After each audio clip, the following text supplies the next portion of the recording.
Are you a health coach or a holistic health professional and you are struggling to get the clients that you want to, or you want to be able to differentiate yourself from the other competition? Maybe you are interested in getting into the health education business and you realize that from weight loss coaching to fitness coaching to health coaching, there's just so much competition out there, and you're like, is it too late? Is it still possible to stand out in this crowded market? Today we're going to be talking about exactly how to stand out in a crowded market for health coaches and holistic health professionals.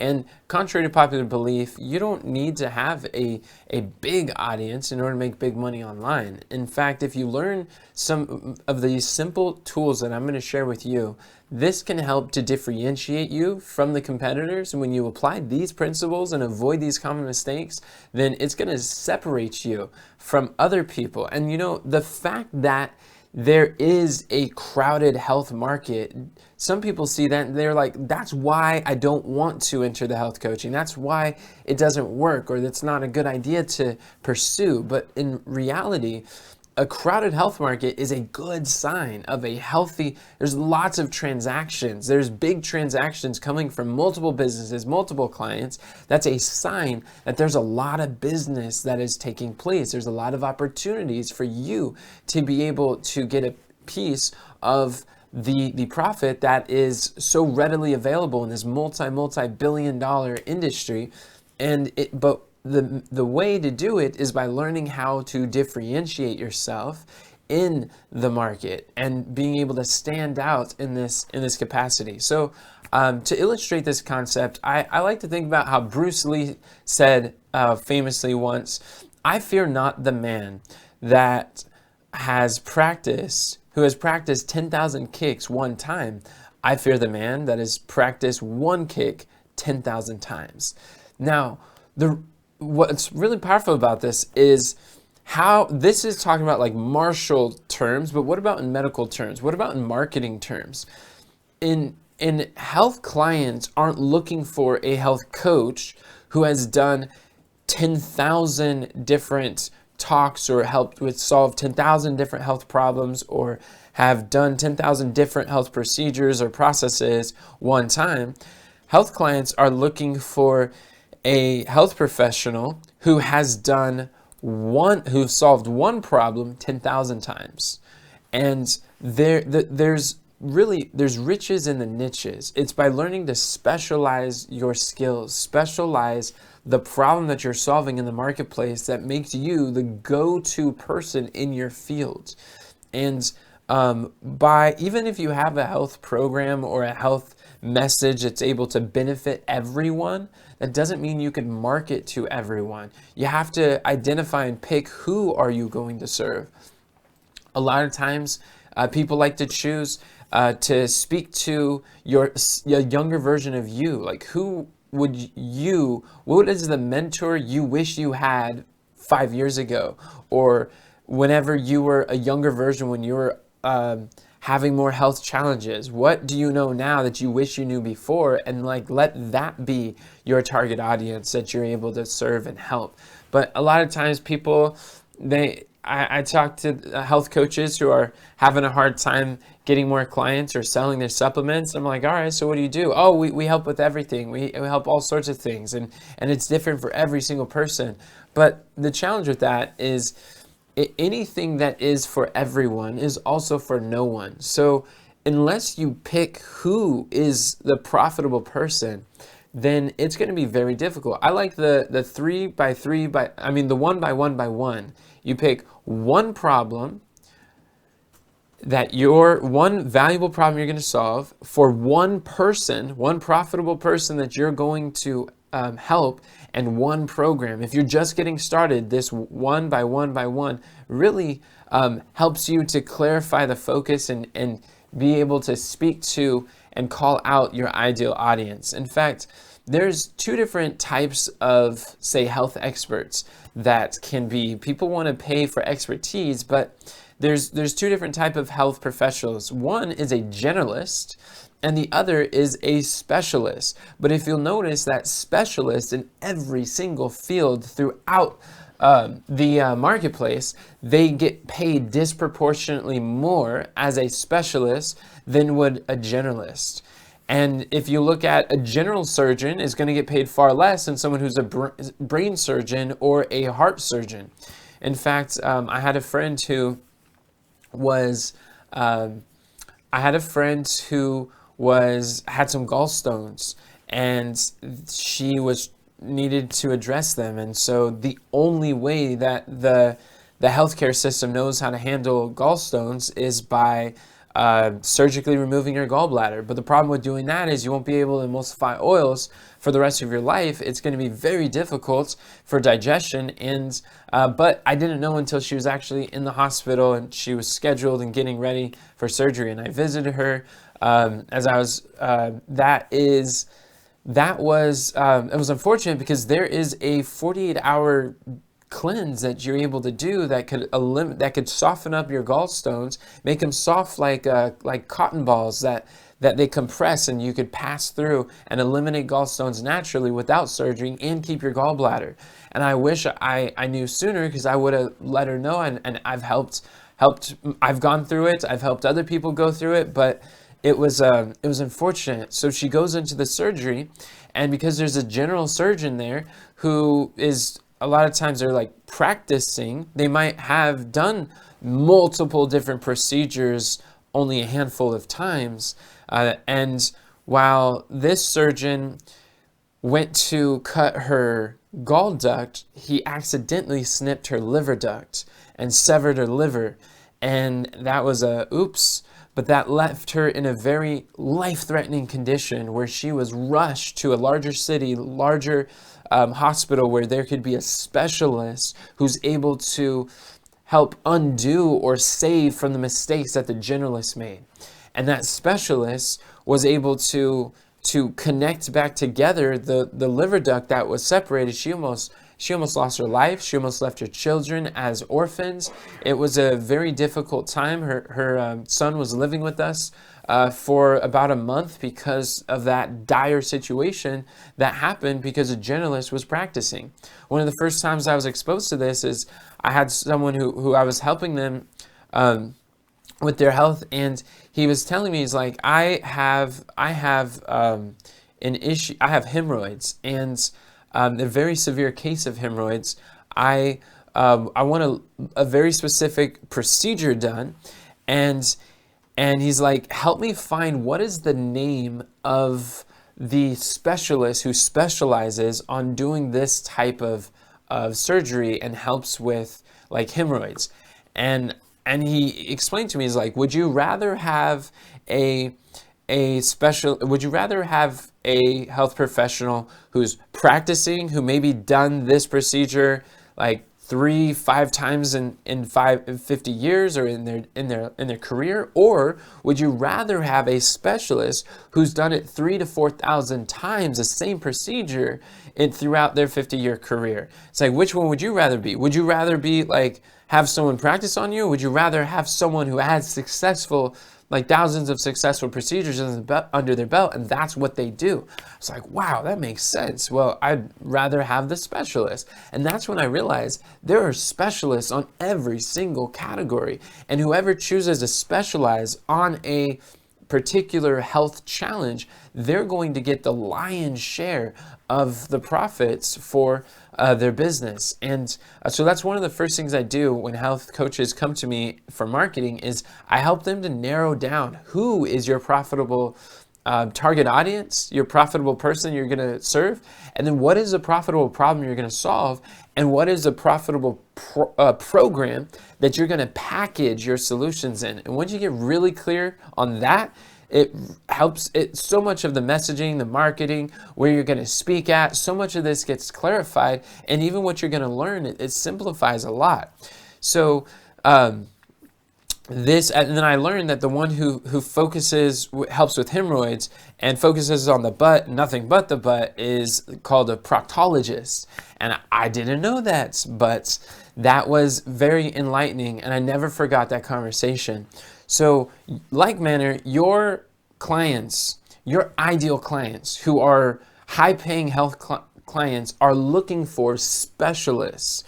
And the unfortunate thing is, there are cleanses that she can do, or that my friend could do, that could eliminate gallstones. My mother ended up getting gallstones about last year, and it was really painful for her.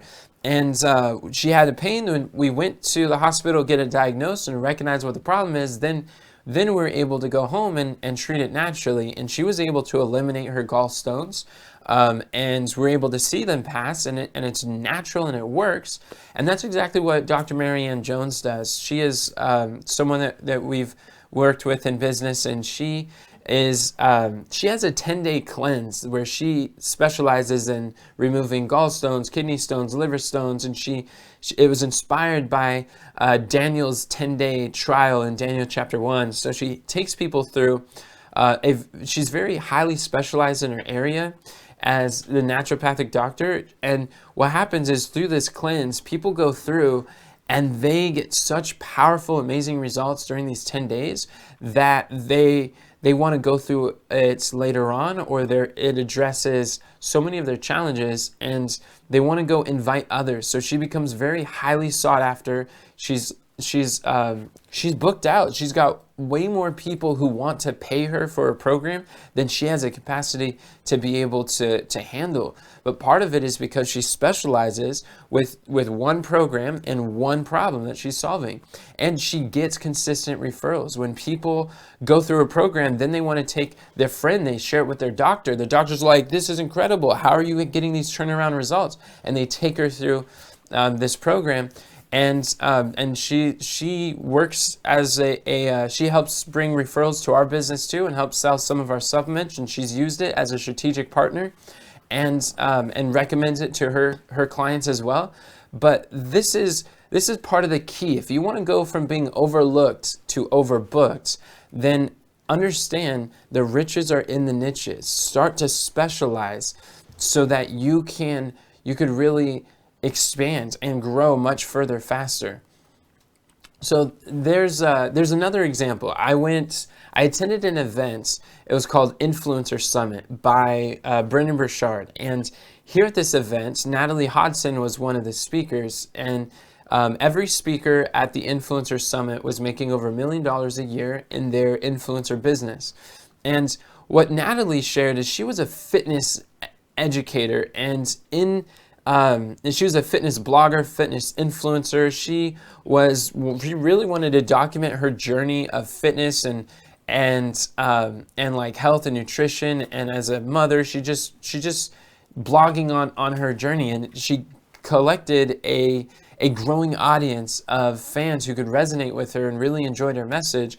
And one day she was speaking on TV, and she was doing a fitness demonstration on like broadcast public television, and where she ended up having an accident because she just had a child and everything wasn't really working well, and she wasn't able to hold her bladder as well. Common problem that women have, but she made this mistake on publicly, and it went everywhere, and it was embarrassing. But being the wise business owner that she is, she ended up partnering with another specialist who focuses on women's physiology. This is a doctor who knows, one, how to fix Natalie's problem, but Natalie's not the expert on addressing that particular issue. So she was able to associate or partner with someone who has the expertise, who has a specialty, who has the knowledge. And Natalie was able to bring her marketing mind, and they packaged a book. They sold it for $37, and they made over $1 million selling their book online. And this is a very specific solution for a very specific person, right? And is this book designed for young women who have never had children? No, it's not going to be for them. Not only did Natalie have that accident, but she turned her message into a message by running Facebook ads to that video clip where she was in front of everyone and had that accident. And that was a hook that grabbed the attention. Now, I'm a male, I'm a business owner. Do you think I ever saw that ad outside of her talk? Did Facebook ever target me with those ads? No, because I'm not her target audience. And she has a very specific audience and a very specific niche that she is serving. And with this program, and she's able to make this mistake or this pain, that source of her shame became the source of her fame. And in the strategic partnership, another lesson you can learn is that you can borrow other people's specialty to build your specialty. You could borrow their expertise to build your expertise. You could borrow their credibility to build your credibility. And in this book, she was able to partner with someone who has the knowledge, credibility, the experience, and package together a program or a book that they're able to build a multi-million-dollar business on the back of. So she was able to be that mentor she wished she had when she was having that health challenge. And it's a really powerful strategy that you could do. You could also do that on interviews when you don't just have to publish a book. And in fact, if you are interested, a book is one of the best ways for you to differentiate yourself and to stand out from a crowded market, because I believe as an author, you have what I call an author's advantage. Have you ever noticed that the root word of author and the root word of authority is the word author? Because those who write books are automatically seen as a credible, legitimate authority on that topic. So when you write a book, you're able to, that's another great way to differentiate yourself from all the other competitors who are non-authors. So this is a good way to stand out in a crowded health market. And contrary to popular belief, writing a book doesn't have to be this grueling, difficult, long process that takes you away from a lot of your business. In fact, what we do is we have a 4-day book publishing system that we help health educators to write, to publish, and launch either their first or next book to #1 bestseller within 60 days. And we've been able to help people to grab the knowledge, package the health knowledge you already have or can quickly acquire, and package it into a book and launch it to bestseller within 60 days. So if you're interested in publishing a book, then comment book down below, and we could talk about ways that we could do that. Natalie was able to do this. She's leveraging.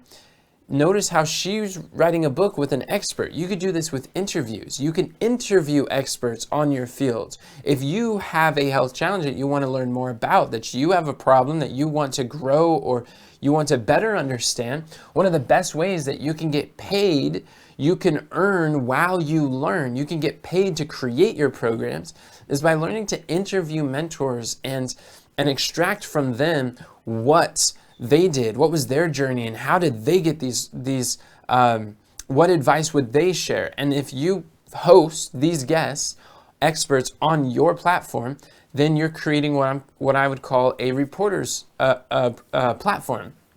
And I'll give you an example. There's 2 types of experts that you could be.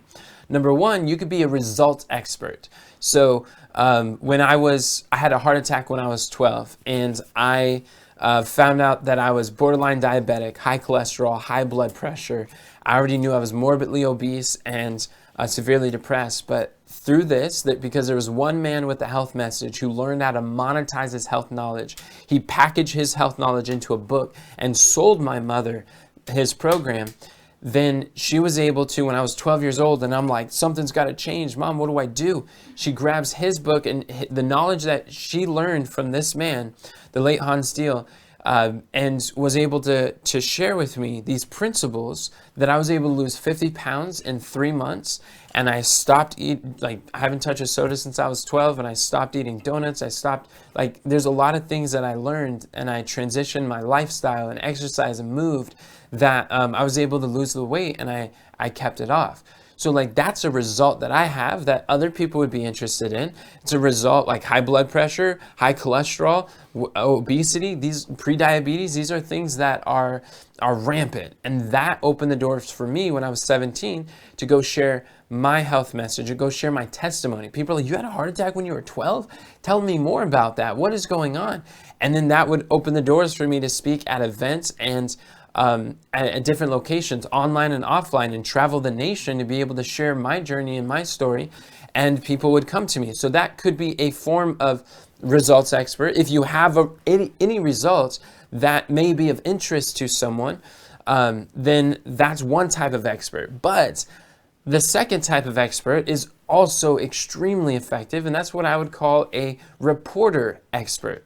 The reporter expert is different, where you don't have to be the knowledgeable one. You can borrow the knowledge to build your knowledge. I'll give you an example. Let's say that I am in my 30s. I'm 29, but let's say that I'm in my 30s and I'm going to create a program that is it's geared for helping baby boomers over the age of 60 to learn how to start getting into the best shape of their life, to start taking care of their fitness and move and become flexible, have strong bones, strong muscles, strong endurance.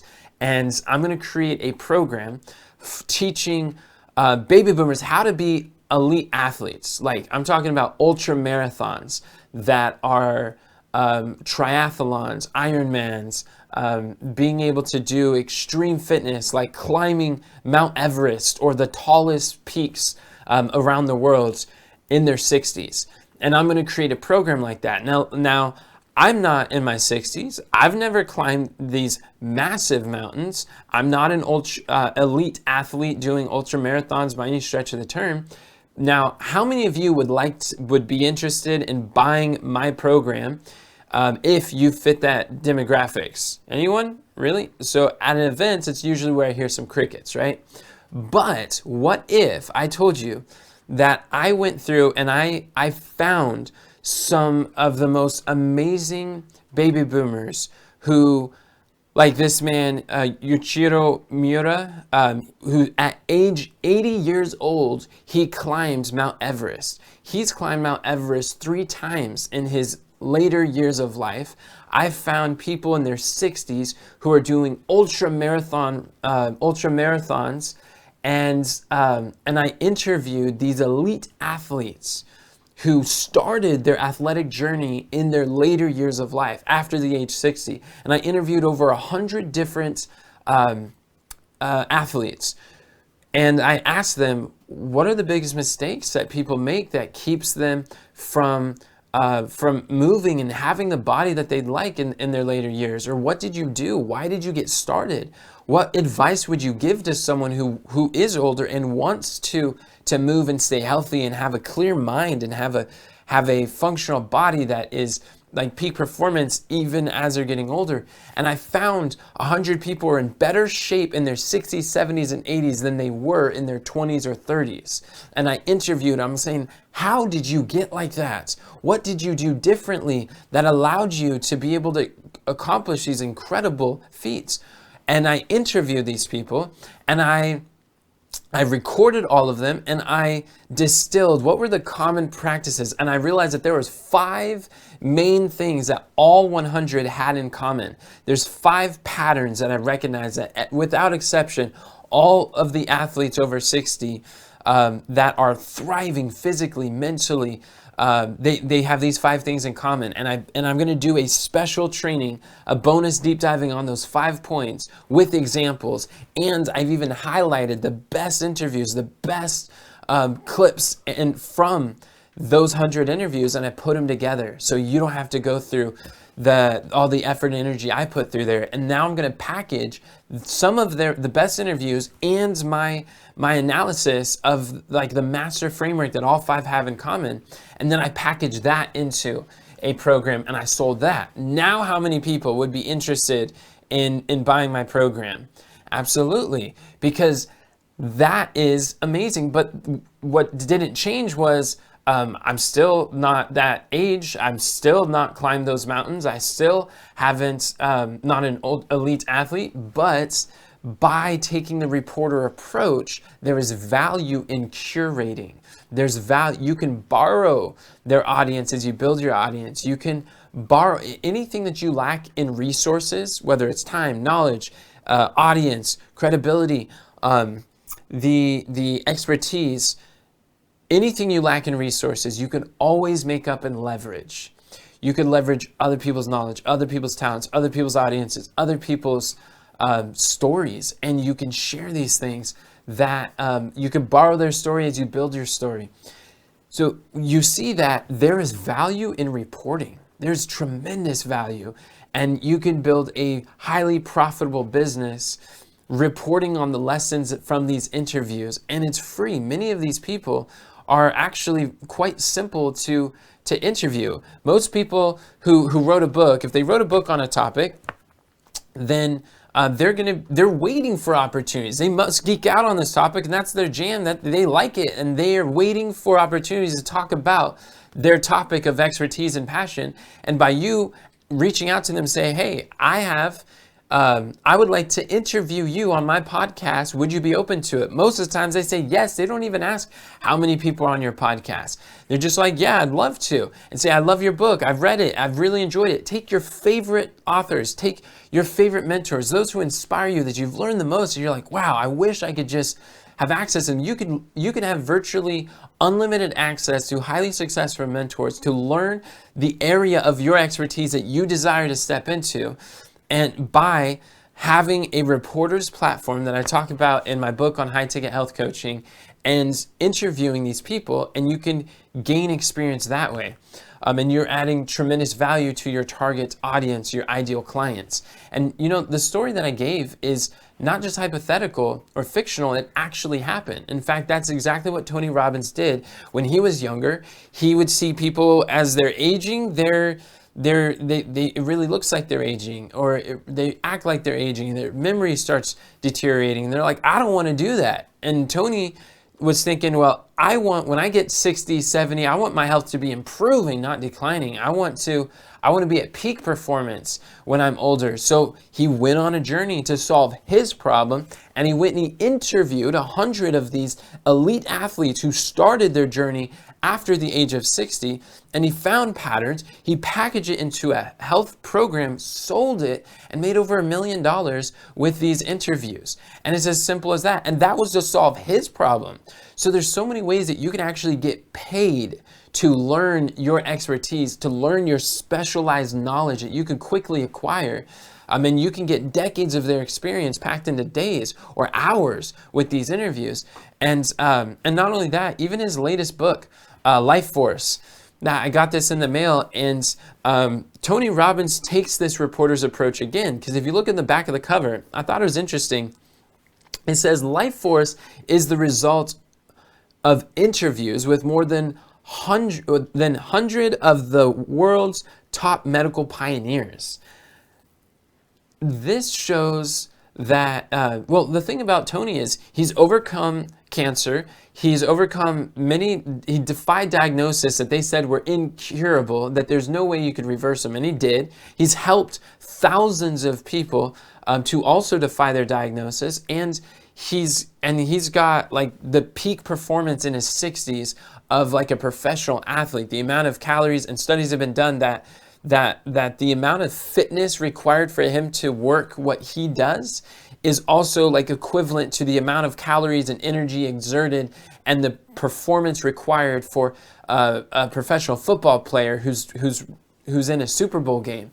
But he has results that he could share from his experience. But even with these results, he still takes the reporter approach. He still is emphasizing 100 of the world's top medical pioneers, because he realizes, even as a multi-billionaire and with the place that he's at in his business, this isn't just for people who are getting started and don't have the knowledge, don't have the tools yet, don't have the strategies and stories yet. This is also for people who have a large audience, who have a large business, who have strategies.